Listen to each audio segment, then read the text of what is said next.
Hay que decir que en la única parte del mundo que me dicen alta es por lo alta comisionada, pero bueno. Muy buenas tardes, buenas noches en realidad. Gracias por estar aquí.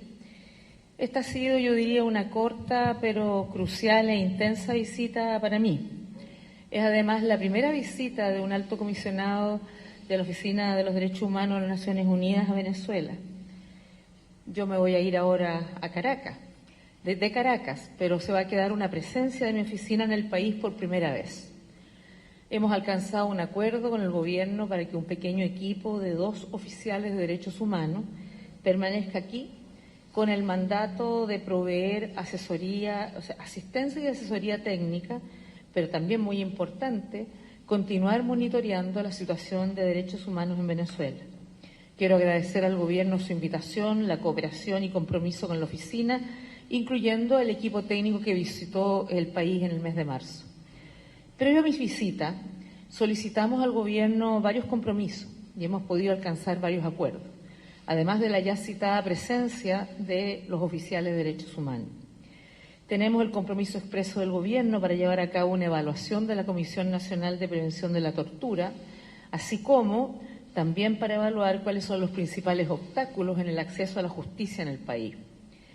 Fue profundamente doloroso escuchar el anhelo de las víctimas y los familiares por obtener justicia ante o graves violaciones de derechos humanos o víctimas de la violencia política por ser partidarios del régimen. Espero sinceramente que nuestra evaluación, nuestra cooperación y nuestra asistencia ayude a reforzar la prevención de la tortura y el acceso a la justicia en Venezuela. El gobierno también ha aceptado que mi equipo tenga acceso pleno a los centros de detención para poder monitorear las condiciones de detención y hablar también confidencialmente con los privados de libertad. El Ejecutivo también se ha comprometido a trabajar para permitir un acceso más amplio a los distintos mecanismos de derechos humanos, incluidos los expertos independientes de Naciones Unidas, conocidos como relatores especiales.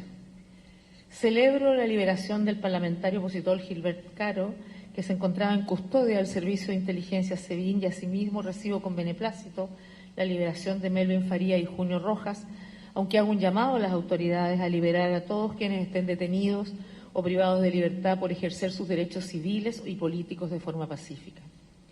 El propósito de mi visita fue abrir un espacio que permita mantener una relación más cercana y fluida con las autoridades y con todas las instituciones del Estado, con la sociedad civil y, por cierto, con las víctimas y sus familiares.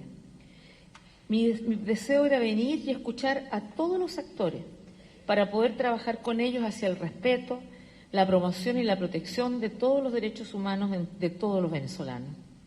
Durante mi visita me reuní con el presidente Nicolás Maduro Moros y con varios ministros de gobierno y otros altos cargos, incluyendo el canciller, el ministro de Defensa, el de Interior y aquellos a cargo de las carteras relacionadas con los derechos civiles, políticos, económicos, sociales y culturales. También mantuve reuniones con el presidente del Tribunal Supremo, el fiscal general, el defensor del pueblo. De igual manera, sostuve una reunión con el presidente de la Asamblea Nacional, Juan Guaidó, y otros parlamentarios de distintos partidos políticos, así como con el presidente de la Asamblea Nacional Constituyente. También conocí a víctimas de violaciones de derechos humanos y a sus familias. Escuché el testimonio de un hombre que me explicó cómo su hermano fue torturado, humillado y asesinado por oficiales encapuchados de las FAES que allanaron su casa, así como otras familias destrozadas porque sus seres queridos tuvieron el mismo destino. Un padre me mostró muy orgulloso el trofeo y las medallas que su hijo había ganado jugando al baloncesto antes de ser asesinado mientras participaba en una protesta el año 2017. Una madre me relató el asesinato de su hijo de 14 años durante las manifestaciones del 30 de abril de este año. Escuché los testimonios de familiares de personas privadas de libertad quienes habrían sufrido tortura, pero también conocí víctimas de violencia contra partidarios del gobierno. Conocí el testimonio de la madre de un joven que fue quemado vivo durante las protestas del 2017 y que pasó 15 días agonizando en el hospital antes de fallecer.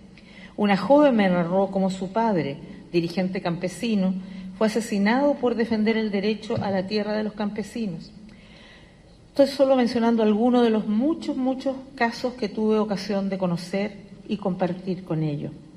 Sus historias son desgarradoras. Todos demandan justicia. Un sacerdote de la Iglesia para los Pobres nos compartió apasionadamente acerca de cómo los pobres y los grupos más vulnerables son los que más están sufriendo. No se trata de política, nos dijo. Se trata del sufrimiento de la gente. Y me he comprometido a continuar transmitiendo estas demandas y abogar por la justicia y la reparación para ellos, sean quienes sean los perpetradores. Soy consciente que hay muchas más familias y víctimas con las cuales no tuve la oportunidad de encontrarme, pero déjenme decirles algo.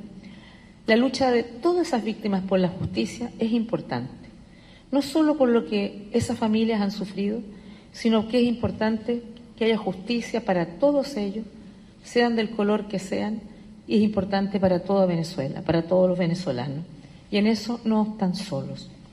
He escuchado las voces de los manifestantes que luchan por la protección de sus derechos y las de aquellos que buscan reparación por el daño que han sufrido.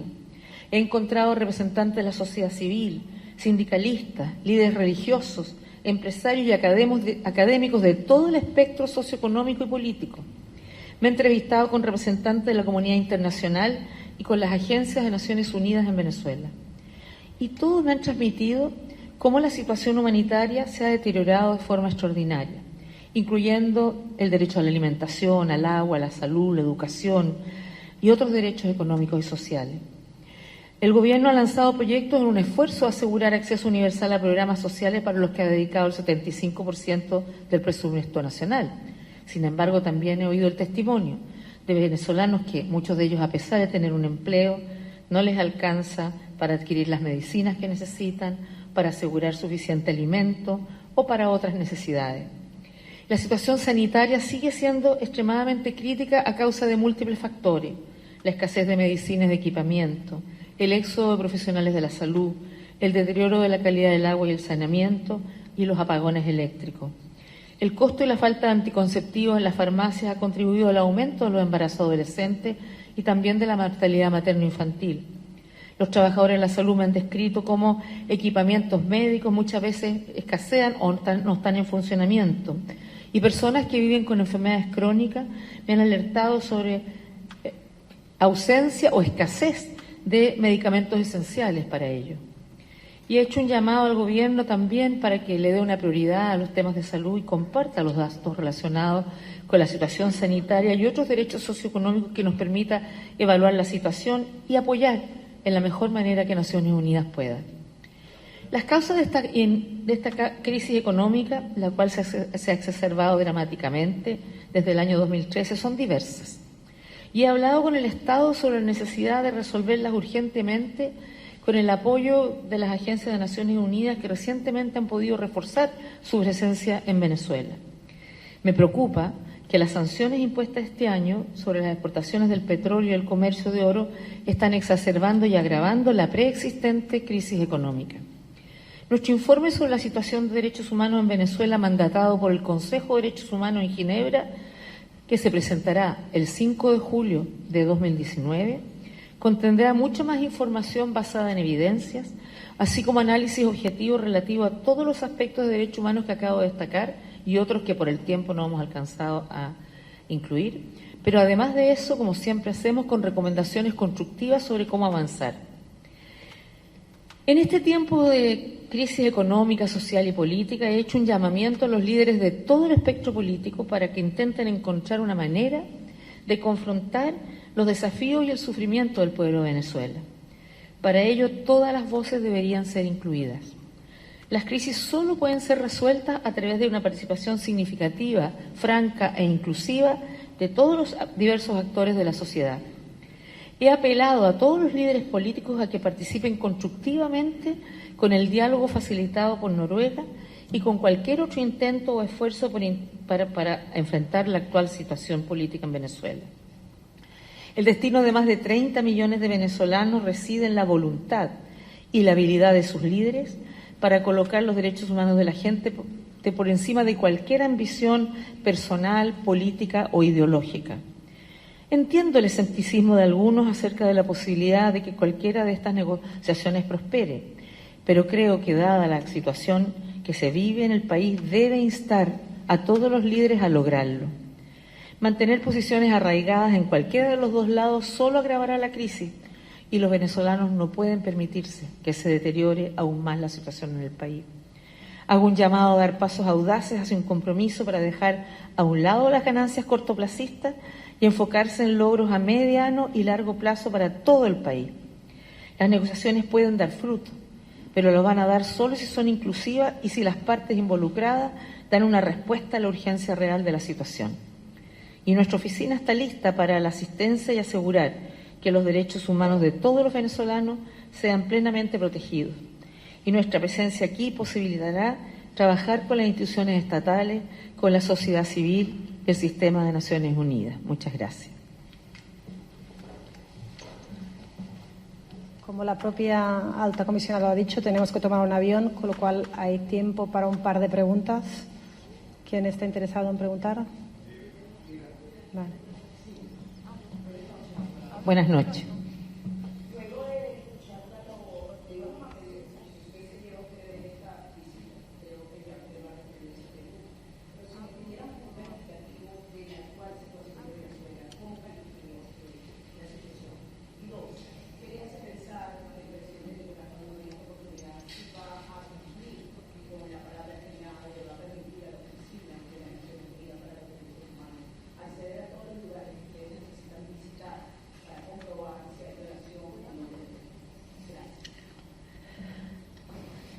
A mí me duele la situación en Venezuela. Me duele porque veo lo que le pasa a la gente. Y creo que le debe doler igualmente a todos los líderes políticos que quieren a su país. Creo que Venezuela es un país de paz, solidario y que quiere vivir en paz. Y en ese sentido, yo soy una optimista crónica, digamos, ¿no? Y creo que uno siempre tiene que apostar a que las cosas puedan salir mejor, a buscar las soluciones, a buscar los acuerdos fundamentales para lograr salir de esta situación y generar condiciones para que en el país se pueda resolver los conflictos actuales. La situación humanitaria es una situación grave que afecta a muchas personas, como ya lo dije en mis palabras previas, pero en eso Naciones Unidas está trabajando fuertemente para apoyar en las áreas más relevantes, en un plan que se está haciendo con el gobierno, pero también con representantes de la sociedad civil, ¿no? Con distintos representantes para mirar que este plan efectivamente responda a lo que los propios venezolanos consideran que es lo más importante de enfrentar. Lo segundo, ¿por qué creo yo que hoy nos van a dar acceso? Bueno, es lo que nos han comprometido. Esperamos que se cumpla y si no, tendremos que así manifestarlo. Han sido dos preguntas en una, pero bueno, ¿alguien más? ¿Tú?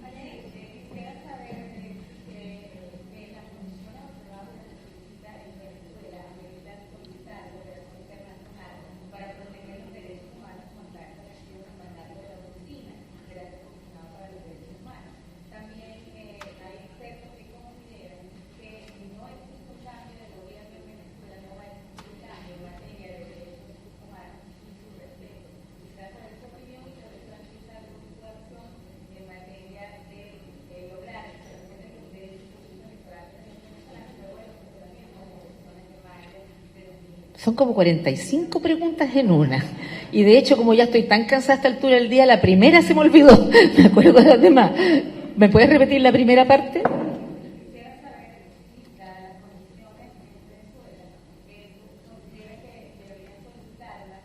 Ah, ya, está bien. Gracias. O sea, nosotros empezamos a conversar con el gobierno para decir, nosotros queremos trabajar en Venezuela, tenemos que estar ahí.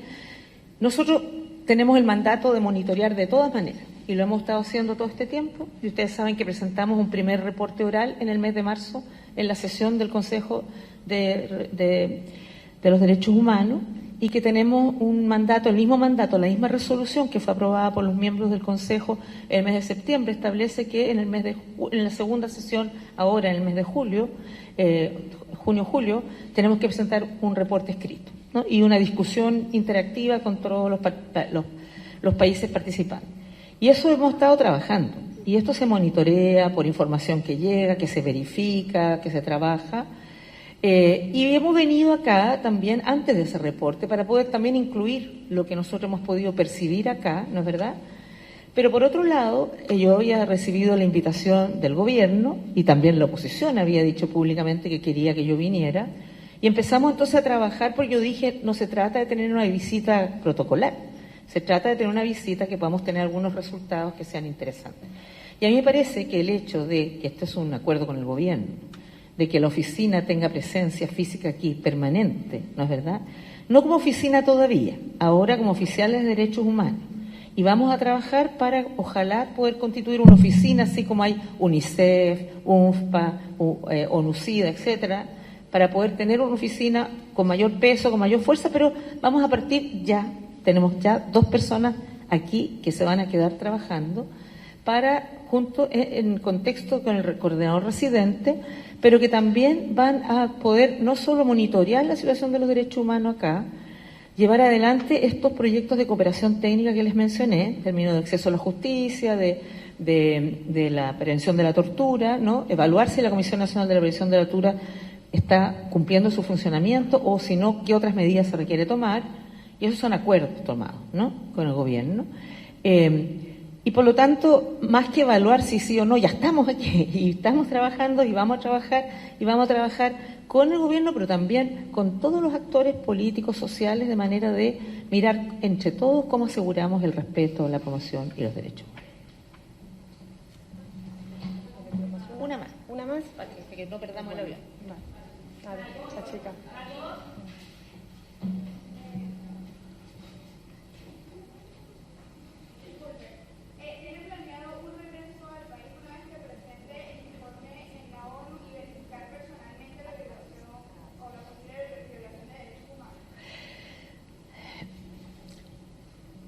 No tengo todavía claro cuándo vuelvo a Venezuela, porque además tengo todo el mundo a cargo.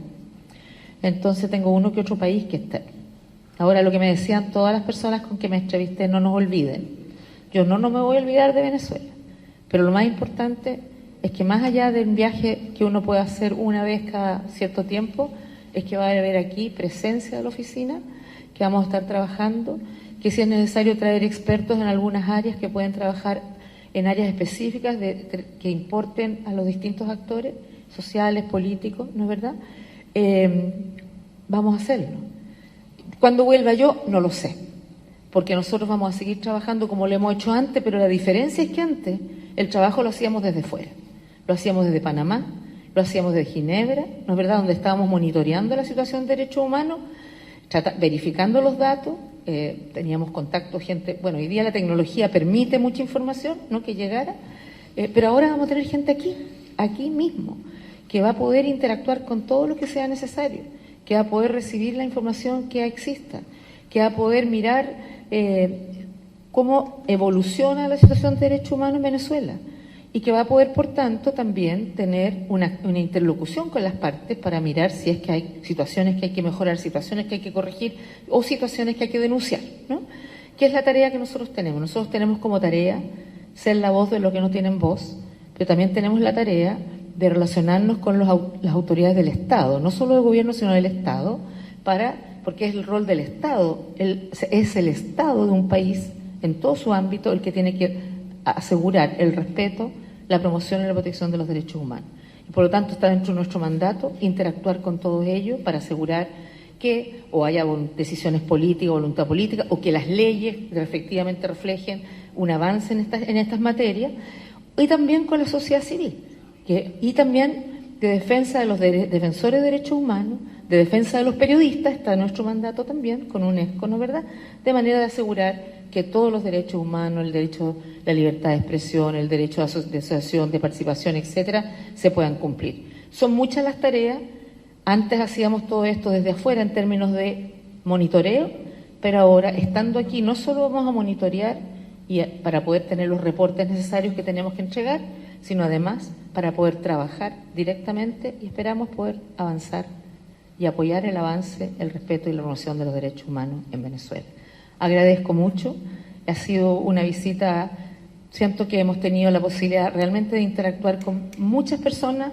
En 2 días me pusieron un programa que se podría haber hecho en 5, pero hemos tratado de llevarlo adelante con fuerza porque me interesaba a mí justamente tener esa posibilidad de interactuar con muchas personas distintas y escuchar.